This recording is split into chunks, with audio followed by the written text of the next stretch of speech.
Light and peace, brothers and sisters. Topic of discussion today is tithes and offering. Um, Before I start, this topic is not to destroy anybody's belief system or whatever you believe in. If you believe in tithes and offering, that's your choice. But for years, I've been watching YouTube videos. I've been hearing a lot of pastors, preachers, and I see, uprising Christians that actually challenge this tithe and offering thing.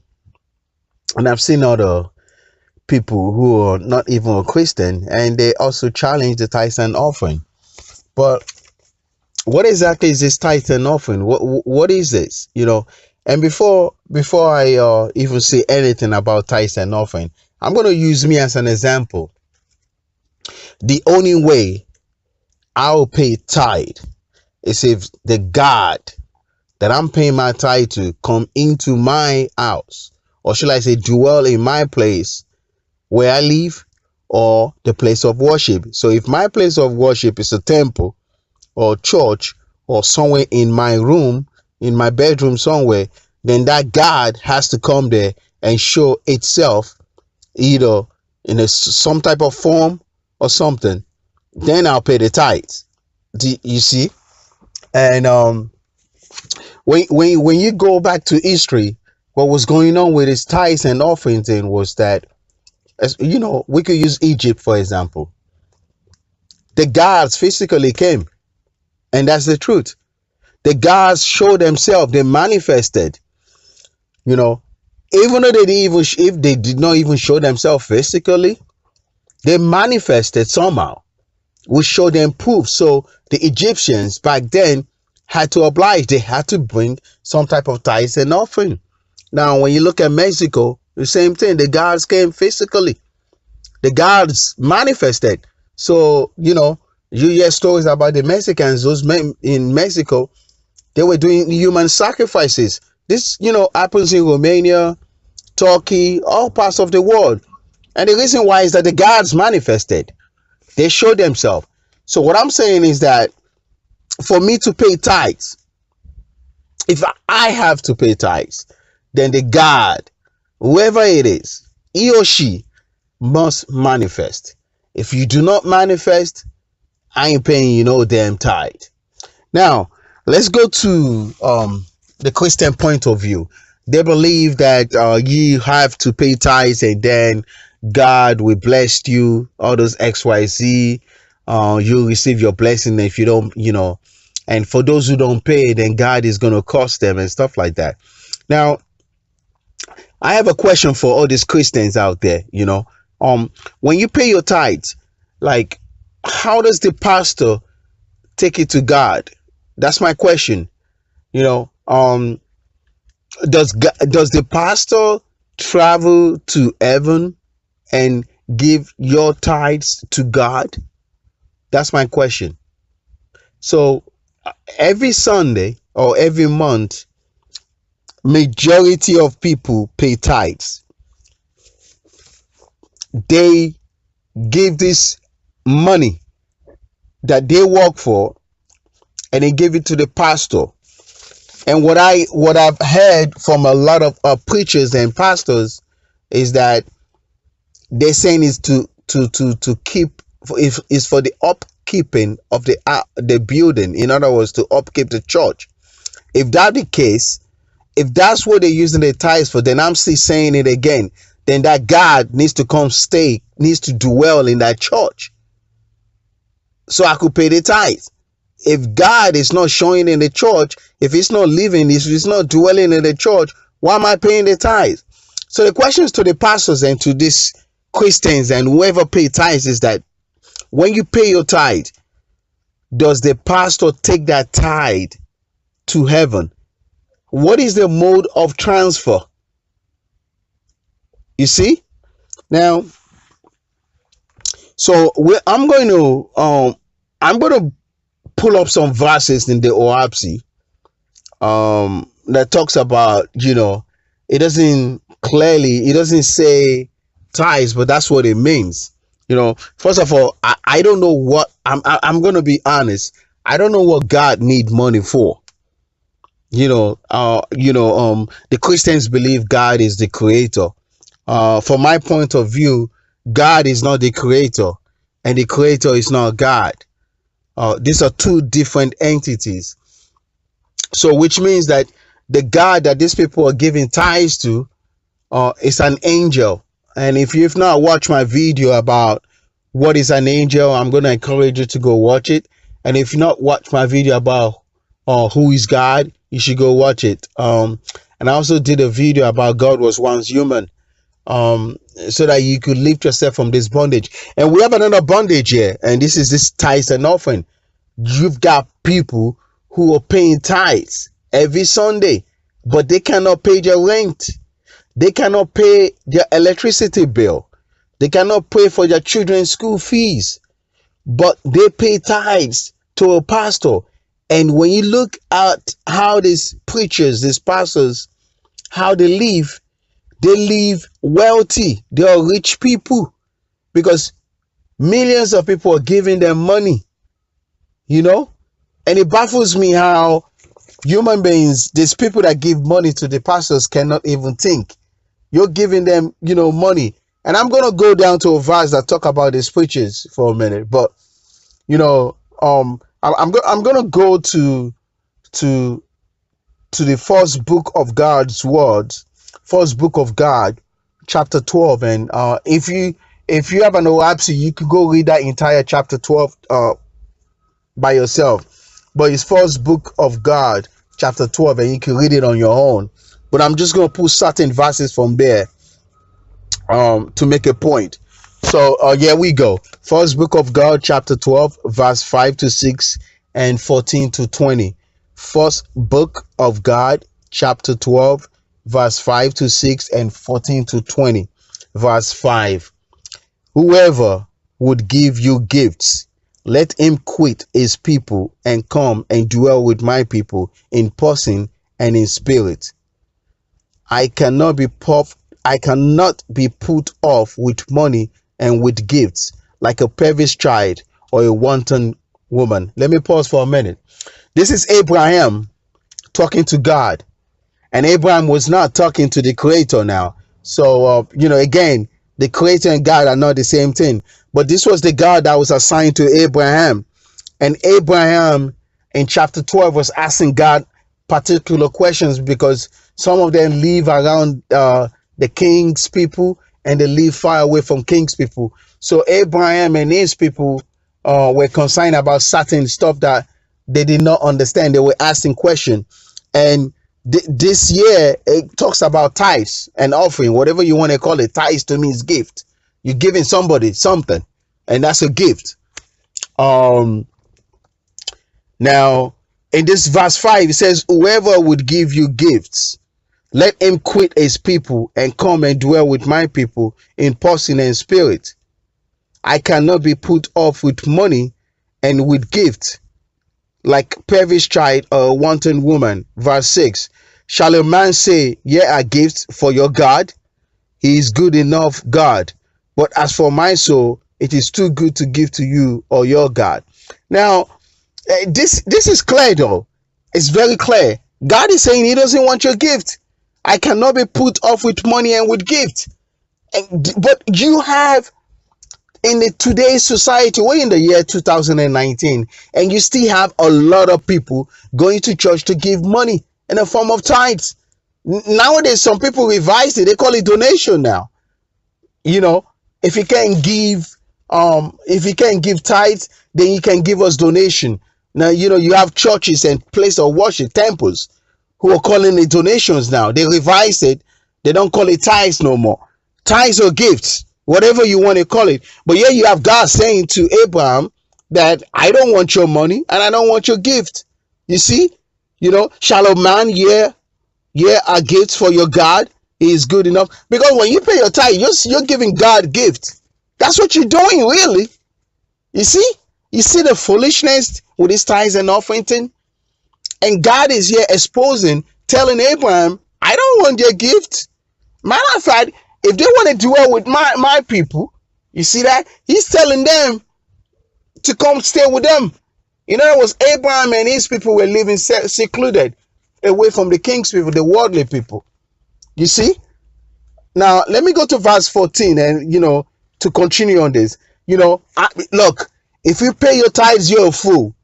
That's the bottom line. That the best way to describe this: if you pay tithes to God, you're a fool, because that tithe does not go to heaven. There's no mode of transfer. There's no mode of transmission. There's no mode of communication. So you're a fool if you pay your tithes, because what you're doing is you're giving that money to a pastor, to a preacher. So his bank account is increasing. He's getting richer by the day while you're getting poorer. You see what I'm saying? So, you'll be a fool to continue to pay your tithes. As a matter of fact, after this broadcast, you're a fool if you pay your tithes. I'm telling you from the OahspeCollegeUniversity point of view right here. And in verse 5, I cannot be put off with money and with gifts. In other words, God is saying, I don't want your gift and I don't want your money. You see the foolishness with how people do things. They don't do their research. Now, verse 14, Abraham asked concerning the products of labor. God said to Abraham, what I have said regarding servants and master also applies to the production that come out of the earth. You see, people are not getting this, and I don't think they will ever get. Verse 14, Abraham asked concerning the products of labor. God said to Abraham, what I have said regarding servants and masters also applies to the production that come out of the earth. Nothing belongs to any man, for all things are mine, says the Creator.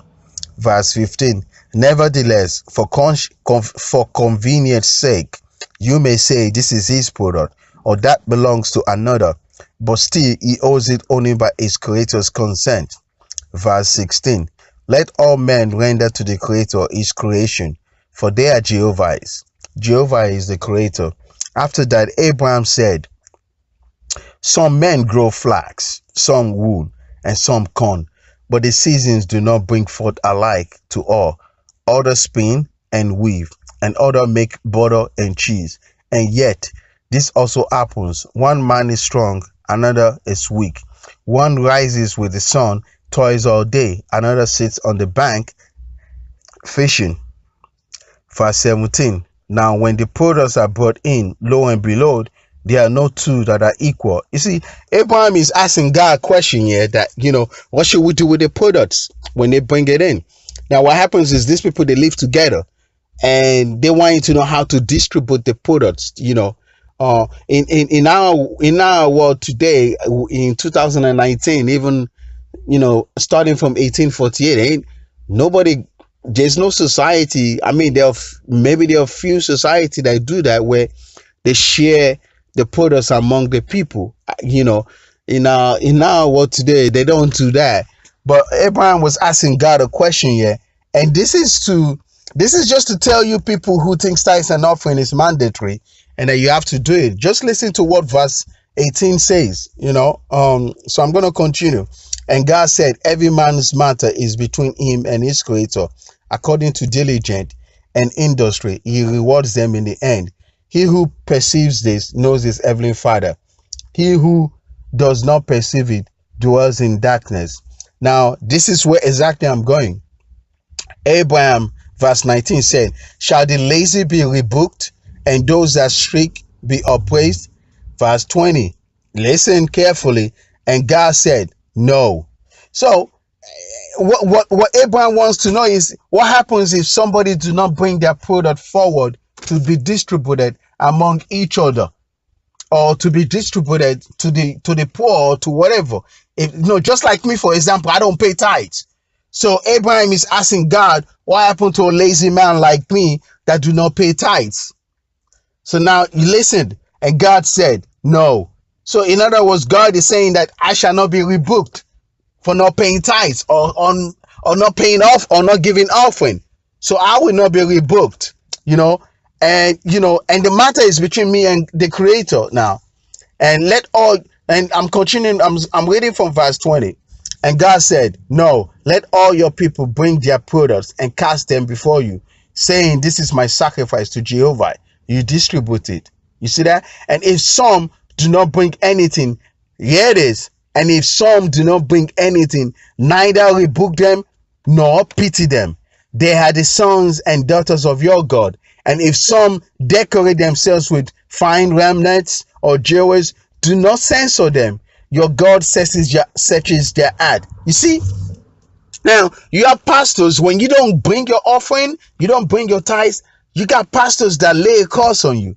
You got pastors that bring up some curse from some old religion scripture, some King James Bible that is outdated, and they tell you that God is going to put a curse on you for not paying your offering. Verse 20 here clearly tells you, you do not have, it is not mandatory for you to give any tithes. You do not need to give anything. You don't even have to give a dime. So do not be deceived. It's not mandatory. It's nonsense. You don't need to do it. Now I'm going to go to another chapter. There's a Zarathustra who came before Abraham. Now hear what he said. Book of God's Word, chapter 6, verse 13 to 14. Book of God's Word, chapter 6, verse 13 to 14. In 2 days' time, Zarathustra came to us and entered, but he brought no provender with him. You see that? Provender. So in other words, something to give, right? With him. Now it was a law of us that all strangers coming to the city should bring provender as a testimony of fidelity to the laws and to the king. So when he came to the inner gate, the keeper asked him for provender, but Zarathustra answered him, saying, listen to verse 14 clearly, naked I came into the world, and Omas did not ask me for provender. Is your king greater than the creator? You see, it's clear. It's not mandatory. Now, the creator does not ask you for tithes and offering. So why are you giving? It's not mandatory. Hey, look, I'm going to say what I say in the beginning of this video. The only way I'm going to give tithes and offering is if the God that is asking for it come to me physically. He or she has to come dwell either in my place of worship or in my place of dwelling. Simple as ABC. If that God cannot come physically and manifest itself, then I ain't giving you no tithes and offering. Simple. That's the way it's going to go. And that's the way it is. Because when you look at the old times, the way they used to do things, there are evidence in the pyramid, in the chambers, the pyramid, which are chambers in Egypt. The gods came there physically to manifest. So it will make sense for them to give something, because when they do their demands, you got to give something. I mean, you've already read you could go read the entire book, first book of God, chapter 12, that talks about this. Abraham was asking questions how to relate with the king's people and stuff like that. But I just pulled verse 5 and 6 and 14 to 20 to show you it's not mandatory. You do not have to pay tithes. So don't let no pastor or some preacher suck you dry, because that's what they do. They play the guilty game. They want you to feel guilty, thinking that they put fear in you, and they want you to think that God is going to destroy you or is going to do something. No, God ain't doing nothing. And another thing the preachers still do today is that they confuse the matter. They use the word God every time. You never hear them use the word creator. I've never even, out of all the preachings and the on YouTubes and TV that I've watched, I cannot even count of one preacher or one pastor that used the word creator. They always use the word God. But God is a title bestowed on an angel of authority, an angel that sits in a position of authority. So which God are these preachers or these pastors referring to, though? That's the question you should be asking. And I asked the question in the beginning of my video. When you pay your tithes or offering, when you give it to the pastor or the preacher, where does the pastor transfer? How does this pastor transfer or transport this money to heaven? How does he do it? What is the mode of transfer? That's the question you should be asking your pastor though. Because they claim it's for God, that you're paying your tithes for God. How does God register? How does God say, yes, you pay your tithe, here's your blessing? How do you measure that? And when you look at your life, most of you have not even paid your rent. You've not paid your bills. But yet every Sunday, you can manage to take offering, tithes offering, money for tithes and money for offering to go give to a pastor. This is ridiculous. But you've not paid your rent. You've not paid your school fees. You've not paid the bills that you owe. You see? But and another thing, they have place of worship now, temples, that change the word tithes and offering to donation now. And if you don't give donation and they notice you don't give donation, they approach you and they ask you. Some churches now have ATM bank. They have ATM machines in their churches now. When you tell them you do not have your tithes and offering, they say no problem. You could go to the ATM. We have an ATM here. Let me go to the book of Judgment, chapter 16, verse 12 to 15 for a minute. And let us see what the book of Judgment have to say about preachers and pastors that collect your money, that collect your tithes and offering. Because the tithes you give them is your salary, So the book of Judgment, chapter 16, verse 12 to 15. Verse 12, a preacher receiving a good salary. Now that salary is your tithes and offering that you give them. Gives half its money to the poor. So when you give the money to the pastor, they give half of it to the poor, to the needy. You see, a preacher receives a good salary, gives half its money to the poor, and the other half to the church. And his people say, oh, what a good man. Verse 13, and immediately they raise his salary. I've seen this happen. I've heard this happen actually, where, they had the pastor that was giving out money. And then what the community did, the church members did, was that they decided to increase his salary. This is a perfect example. And immediately they raise his salary and they present him a good house. Just millions of people giving pastors and preachers a house. They're giving them mansions where he faced surplusly every day, laughing up his sleeve. Verse 14. Now I say to you that this preacher contributed nothing to the poor. You see that? That's the judgment of the pastors and preachers that deceive us about tithes and offering. Now I say to you that this preacher contributed nothing to the poor. The money he gave away was not his, but the fruit of hypocrisy. You see that? That's the fruit of hypocrisy, fruit of falsehood. You see, these preachers that preach and teach you guys tithes and offering are under the inspiration of a Judean God. They are under inspiration of a spirit of darkness. Spirit of darkness are the one telling them to do this tithes and offering. There's no such thing. You see, and now verse 15 says, because he did not practice labor. You see that? Because these pastors and preachers are not practicing labor, but as a beggar. Because that's what they're doing, really. The pastors are asking you for money. They're begging for money. That's what they're doing. Dollar Crawford one time wanted a jet. He begged for the money. He asked everybody to donate. So that's what they're doing, though. When they ask you, the bottom line is this: when they ask you for money in the form of tithes and offering, they're begging you for money. That's what they're doing. But as a beggar, a vampire obtained his money, not for work, but for words. He was forced before Jehovah. You see that? So the book of Judgment, chapter 16, verse 12 to 15 is just clear. Those pastors, preachers asking you guys for money in the form of tithes and offering, asking you for gifts, they are beggars, but they're also vampire.